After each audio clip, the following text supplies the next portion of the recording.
வணக்கம். செல்வகுமாரின் மழை பொழிவு பற்றாக்குறை உள்ள மாவட்டங்களுக்கு நிறைவான மழை பொழிவு எப்பொழுது? ஆய்வறிக்கை. அதிகாரப்பூர்வ வானிலை அறிக்கைக்கு இந்திய வானிலை ஆராய்ச்சித்துறை அறிக்கையை பார்க்கவும். 2025 நவம்பர் 25 செவ்வாய்க்கிழமை அதிகாலை பதிவு செய்யப்படும் ஆய்வறிக்கை. சார் எதுக்கு சார் இப்ப இந்த அறிக்கை? ஒரு பக்கம் வெள்ளங்கிறீங்க, அப்புறம் பற்றாக்குறை மாவட்டத்துக்கு வேற சொல்றீங்க அப்படிங்கிறீங்க. இப்போ எனக்கு என்ன பிரச்சனைனா, இப்போ நேற்று இரவுல கடந்த சில நாட்களாகவே கைபேசி அழைப்பு மறுபடியும் அதிகமாயிடுச்சு. என்ன அழைப்பு வருதுன்னா, சார் விருதுநகர் மாவட்டம் பெருநாளி பகுதியில், விருதுநகர் ராமநாதபுரம் தூத்துக்குடி மாவட்டம் இணையக்கூடிய பெருநாளி பகுதியில் மழை குறைவாகத்தான் பெஞ்சிருக்கு. நாங்கள் பூச்சி விரட்டி அடிக்கிறதுக்கு, பூச்சி விரட்டிக்கு தண்ணி கலக்கிறதுக்கு தண்ணி பத்தலை, குட்டையில் தண்ணி இல்லை, பூச்சி விரட்டி அடிக்க கூட தண்ணி இல்லை. அப்போ செடிகள் காய்கிறது கொஞ்சம், இப்போதைக்கு ஒரு வாரத்துக்கு போதும். ஆனால் மழை, அடுத்த மழை வருமா? பூச்சி விரட்டி அடிக்கிறதுக்கு தண்ணி கிடைக்குமா அப்படின்னு விருதுநகர் தூத்துக்குடி மாவட்ட ராமநாதபுரம் மாவட்டம் சந்திக்கும் இடத்துல, அதே நேரத்தில் தூத்துக்குடி மாவட்டத்திலையும் அதிக மழை, தெற்கு பகுதியில் நிறைய மழை, பாபநாசத்தில் வெள்ளப்பெருக்கு எல்லாம் ஏற்படுது. ஒரு பக்கம் இப்படி, ஒரு பக்கம் இப்படி இருக்கு அருகிலேயே அந்த மாவட்டத்திலேயே.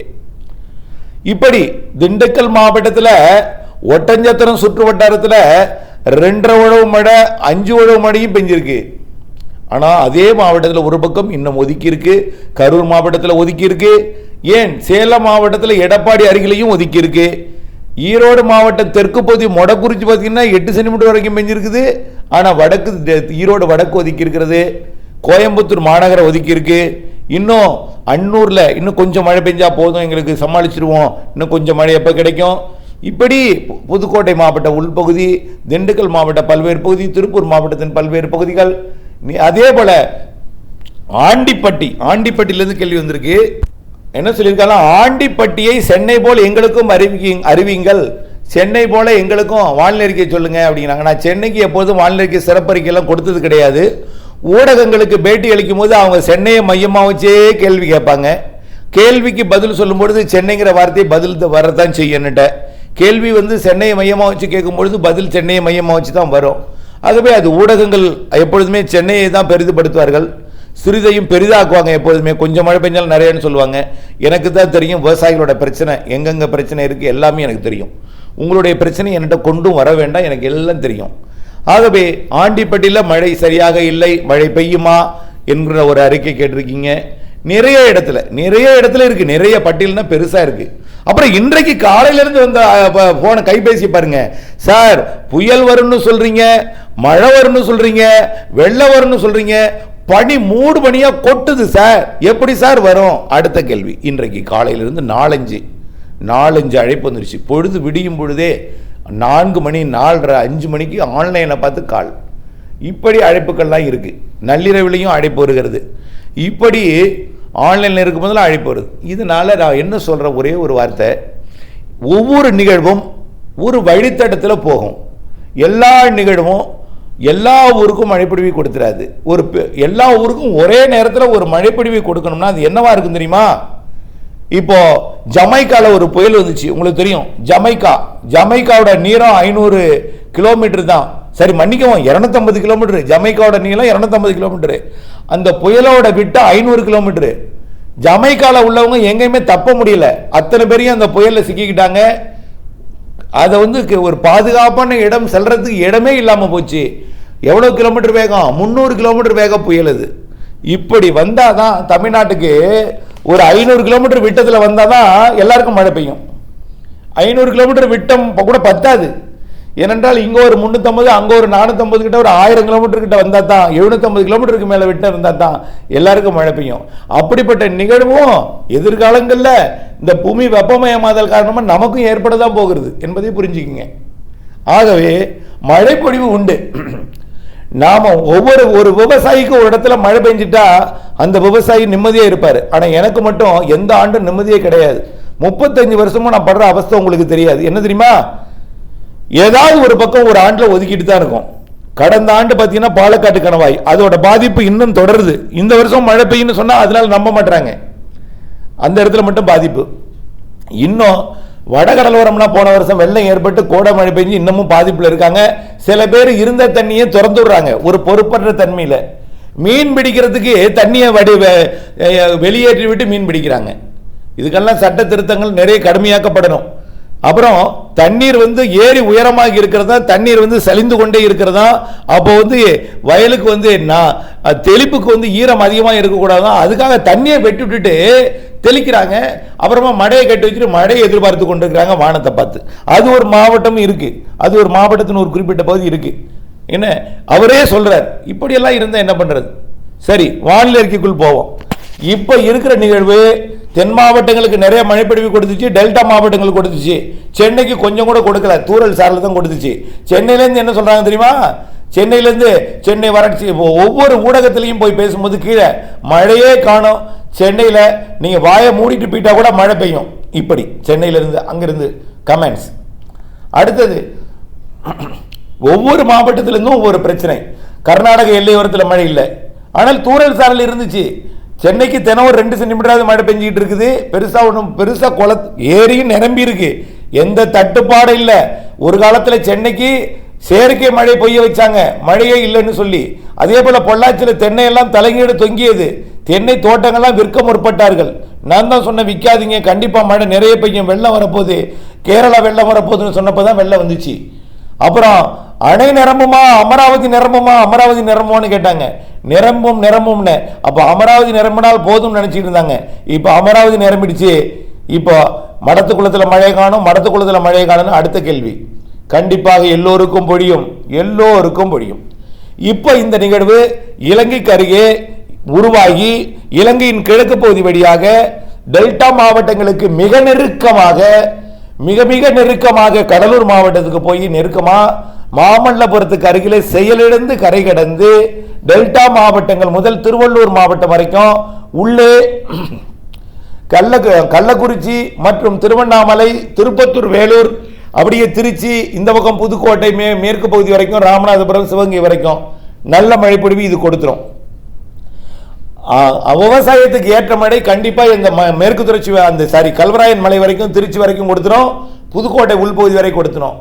கூடுதல் மழை கொடுக்க போகுது, உபரி மழை திறந்து விடும் அளவிற்கு, வெளியேற்றும் அளவிற்கு கொடுக்க போகுது இந்த கடலோர மாவட்டங்களுக்கு. உள்ளே கடலோர மாவட்டங்களுக்கு உள் மாவட்டங்களில் பெய்யக்கூடிய உபரி மழையும், கடலோர மாவட்டங்களில் பெய்யக்கூடிய மழையும், கடலோர மாவட்டங்களின் கடைமடை பகுதி, அப்படியே கடல் ஓர பகுதி, ஆறுகள் கடலில் கலக்கும் பகுதி கிராமங்களுக்கு வெள்ள பாதிப்பை ஏற்படுத்துவது கிட்டத்தட்ட உறுதியாகி இருக்கு.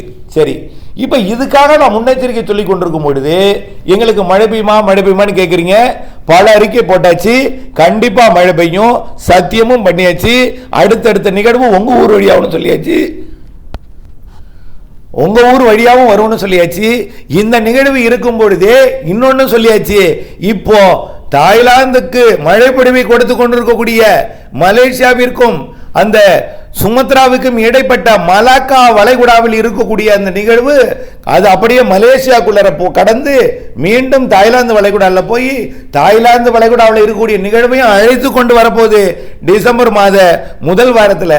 சார் மாதிரியை காட்டலையே, ஒரு மாதிரியும் காட்ட மாட்டேங்குது, ஒண்ணுமே வர்றது மாதிரியே தெரியலையே, காலியாவே இருக்கு மொத்தம் பசிபிக் பெருங்கடல் வரைக்கும் அப்படின்னு இருக்குங்க. அப்படித்தான் இருக்கும். ஒரு நிகழ்வு கடந்த பிறகுதான் அடுத்த நிகழ்வு உருவாவதெல்லாம் வரும். நிகழ்வு இருக்கிறது, அப்பதான் காற்றெல்லாம் ஒரு மாதிரி செட்டிங் திரும்பும், ஒரு பக்கம் குவிகிற காற்று திரும்பும் பொழுதுதான் மீண்டும் உதயமாகும் என்பதை நீங்கள் புரிந்து கொள்ள வேண்டும்.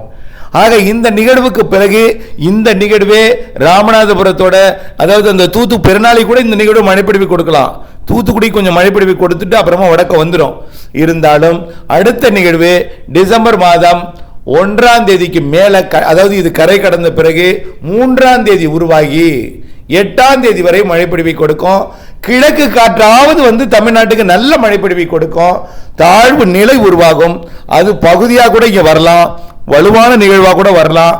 கண்டிப்பா 3ஆம் தேதியிலிருந்து 8ஆம் தேதி வரை அடுத்த ஒரு நல்ல மழைப்பிடிவை கொடுக்கக்கூடிய நிகழ்வு அமைய போகிறது. இது மேற்கு நோக்கி நகரம். இப்படியெல்லாம் வலுவான நிகழ்வானாதாங்க வடக்கு நோக்கி போகும். நல்லா புரிஞ்சுக்குங்க, ஸ்ட்ராங் ஆனதான் வடக்கு நோக்கி போகும். ஸ்ட்ராங் இல்லைன்னா அப்படியே ஒரு தொய்வாவே கிழக்கு நோக்கி மேற்கு நோக்கி போயிடும், தொய்வாவிலே வந்துடும். பிக்கப் ஆனால் வண்டி ஸ்டார்ட் ஆனால் தான் வடக்கு நோக்கி போகும். வண்டி செயல் இழந்து போச்சுன்னா அப்படியே உள்ள நுழைஞ்சிடும். அதனால தான் சொல்றேன் நெருங்கி வரும்னு சொல்றேன். இப்போ கூட ஏன்னா கொஞ்சம் செயலிழக்கும் பொழுது மிக நெருங்கி விடும் கடலோரத்தையும் நாம அதனால தான் சொல்றேன். அது மாதிரி செயலிழந்து ஒரு சாய்வு பகுதியாக, ஒரு தீவிர தாழ்வு பகுதியாக வந்தால், ஒரு காற்று சுழற்சியாக வந்தால் அது கண்டிப்பா அனைத்து மாவட்டங்களுக்கும் ஊடுருவி போய் மேற்கு தொடர்ச்சி மலை வழியாக அரபிக்கடலுக்கு போய் நல்ல மழை பொழிவை கொடுக்கும்.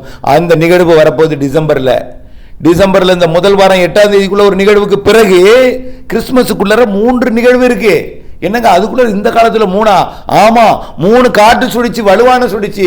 ஒன்று தாழ்வு பகுதி, ஒன்று தாழ்வு நிலை, ஒன்று காற்று சுழற்சி. கிறிஸ்துமஸுக்கு முன்னாடியே இருக்கு. அப்ப கிறிஸ்துமஸுக்கு முன்னாடி டிசம்பர்ல எத்தனை இருக்கு? 4 இருக்கிறது, 4 இருக்கு. சரி, அதுக்கப்புறம் கிறிஸ்துமஸுக்கு இடைவெளி எப்பொழுதுமே நான் பார்த்துருக்கேன். டிசம்பர் மாதம் 25ஆம் தேதி கிறிஸ்துமஸுக்கு இடைவெளி கொடுக்கும். ஒருவேளை எப்பயாவது கொஞ்சம் இடைவெளி இருக்குன்னா பெரிய பாதிப்பு ஏற்படுத்தியதில்லை. கிறிஸ்துமஸ் முடிந்த பிறகு ஜனவரி 1க்குள் ஒரு நிகழ்வு இருக்கு, அதுவும் வலுவான நிகழ்வு. எல்லாமே ஊடுருவி போகக்கூடியது தான். ஊடுருவி தென் மாவட்டம் வழியா ஊடுருவி போகக்கூடியது. அப்போ ஆண்டிப்பட்டிக்கும் கிடைக்கும், அதே போல மூல வைகையாருக்கும் கிடைக்கும், ஏன் இந்த பெருநாளி உள்ளிட்ட பகுதிகளுக்கும் கிடைக்கும், சேலத்தோட எடப்பாடிக்கும் கிடைக்கும், தாராபுரத்துக்கும் கிடைக்கும், திண்டுக்கலுக்கும் கிடைக்கும், பழனிக்கும் கிடைக்கும், அதே போல கரூர் மாவட்டத்தோட பழவிடுதிக்கும் கிடைக்கும், கடவுருக்கும் கிடைக்கும். இன்னும் எங்கெல்லாம் பற்றாக்குறை இருக்கிறதோ அங்கெல்லாம் கிடைக்கும். அடுத்தடுத்த நிகழ்வு இருக்கிறது, டிசம்பர் நிகழ்வு. அடுத்து ஜனவரியிலையும் நிகழ்வு இருக்கு. ஜனவரி பொங்கலுக்கு முன் 2 இருக்கு, ஒன்று வலுவானது, ஒன்று சாதாரணமானது. பொங்கலுக்கு பிறகு குடியரசு தினத்துக்கு இடையில 1 இருக்கு, அதுவும் ஒரு மிதமான மழை கொடுக்கக்கூடிய, சற்று கனமழை பொழிவை கொடுக்கக்கூடிய ஒரு நிகழ்வு. எல்லாமே ஊடுருவி போகக்கூடியது. ஜனவரி 26க்கு பிறகுதான் குமரிக்கடல் வழியா போகும். ஜனவரி 26க்கு பிறகு பிப்ரவரியில நிகழ்வு இருக்கு, நிலநடுக்கோட்டு வழியா மாலத்தீவு வழியா போகும். அது இலங்கைக்கு மழை தரும். நம்ம கொடியக்கரை முனைக்கு, இலங்கைக்கு மழை தரும், கன்னியாகுமரிக்கு முனைக்கு மழை தரும். அப்படிப்பட்ட நிகழ்வும் இருக்கிறது. தயவு செய்து ஒரு நிகழ்வு இப்படி விலகி போகிறதே, நம்மளுக்கு ஏமாற்றி விட்டு போகிறதே, நமக்கு மழையை கொடுக்காமல் போகிறதே என்று வேதனைப்படாதீர். நமக்கு தேவை இப்பொழுதைக்கு, நான் இன்றைக்கு இல்லை நாளைக்கு நாளை மறுநாள் இவ்வளவு விளக்கமா உங்களுக்கு சொல்ல மாட்டேன். காரணம், எங்கே வெள்ள பாதிப்பு ஏற்படுத்துகிறதோ, எங்கே காற்று அச்சம் இருக்கிறதோ, காற்று பீதி இருக்கிறதோ அவர்களுக்கு ஆலோசனை வழங்குவேன். அச்சம் போக்கும் ஆய்வறிக்கையாக இருக்கும், காற்று அச்சம் வேண்டாம் என்ற ஆய்வறிக்கையாக இருக்கும், வெள்ள பாதிப்புக்கு முன்னெச்சரிக்கை எடுக்க வேண்டிய ஆய்வறிக்கையாக இருக்கும். மீண்டும் இதே போல அறிக்கை எப்போ கொடுப்பேன்னு பாத்தீங்கன்னா, உங்களுக்கு மீண்டும் இந்த நிகழ்வு கரை கடந்த பிறகு உங்களுக்கு கொடுப்பேன். அதுவரை பொறுமை காத்திட வேண்டும். மழை இதுவும் பெய்யும், கடலோரம் இருந்து கொண்டு திருப்பூர் வரைக்கும் பெய்யும். நீங்க நினைக்கிறது ஏரி குளம் நிரம்பணும், நிலத்தடி நீர்மட்டம் உயரணும். நிலத்தடி நீர்மட்டம் உயரணும்னா நீங்க என்ன செய்யணும்? நிலத்துக்குள்ள தண்ணியை செலுத்தணும். காவிரியில செலுத்தினா தேனி வரைக்கும் போகும். காவிரியில தொலையிட்டு உபரி நீர் கடலுக்கு போகக்கூடியதை வடிகட்டி உள்ள அனுப்புனீங்கன்னா உள்ள ஃபில்டர் ஆகி அதில் பாதாளம் வரை போய் பாறைக்குள்ளும் நுழைந்து பழனியும் தாண்டி கொடைக்கானல் மலைக்கு கீழேயும் போகும். ஆக நாம் அந்த செயல்பாட்டில் இறங்கினால் நிச்சயமாக நிலத்தடி நீர்மட்டம் உயரும். அதெல்லாம் நம்ம செய்யணும். ஆகவே கண்டிப்பாக நம்ம ஒவ்வொருவரும் நிலத்தில் இருந்து எவ்வளவு உறிஞ்சுகிறோமோ அதை உள்ளே செலுத்த முற்பட நாம் சிந்திக்க வேண்டும். சிந்தித்தால் கண்டிப்பாக நிறைய நம்முடைய பிரச்சனைகள் தீரும். மழைப்பொழிவு இருக்கிறது, பொறுமை காக்கவும் அன்போடு கேட்டுக்கொள்கிறேன். புரிந்திருக்க வேண்டும். முதல்ல பொறுமையும் புரிதலும் வேண்டும்.